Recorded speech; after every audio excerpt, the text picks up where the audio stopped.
पुरानी गर्लफ्रेंड से भी। एक दिन दफ्तर से घर आते हुए पुरानी गर्लफ्रेंड से और जो बीवी से मिलने की जल्दी थी वह जरा से लेट भी हो गई। जाते ही बीवी ने आंखें दिखाए आदतानुसार हम पर चिल्लाई, तुम क्या समझते हो मुझे नहीं है किसी बात का इल्म। जरूर देख रहे होगे तुम सेक्रेटरी के साथ कोई फिल्म।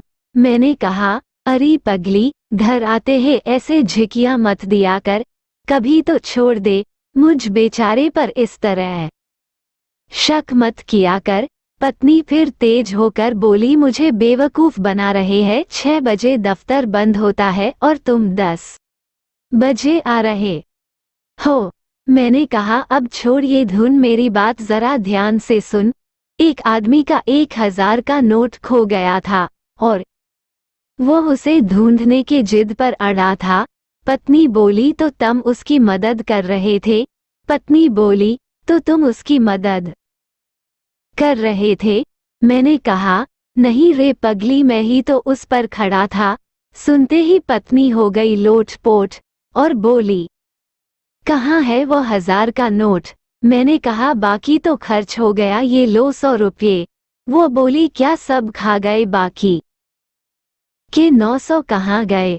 मैंने कहा, असल में जब उस नोट के ऊपर मैं खड़ा था तो एक लड़की की निगाह में उसी वक्त मेरा पैर पड़ा था। कहीं वो कुछ बक ना दे, इसलिए वो लड़की मानी पड़ी। उसे उसी के पसंद के पिक्चर हॉल में फिल्म दिखानी पड़ी।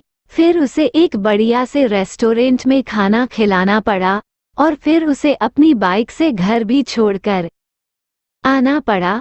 तब कहीं जाकर तुम्हारे लिए 100 रुपये बचा पाया हूँ। यूँ समझो जानू, तुम्हारे लिए पानी पूरी का इंतजाम कर लाया हूँ। अब तो बीवी रजामंद थी क्योंकि पानी पूरी उसे बेहद पसंद थी। तुरंत मुस्कुराकर बोली, मैं भी कितनी पागल हूँ, इतनी देर से ऐसे ही बक बक किए जा रही थी। सच में आप मेरा कितना ख्याल रखते हैं और मैं हूँ कि आप पर शक किए जा रही थी। लेटेस्ट पाने के लिए सब्सक्राइब कीजिए।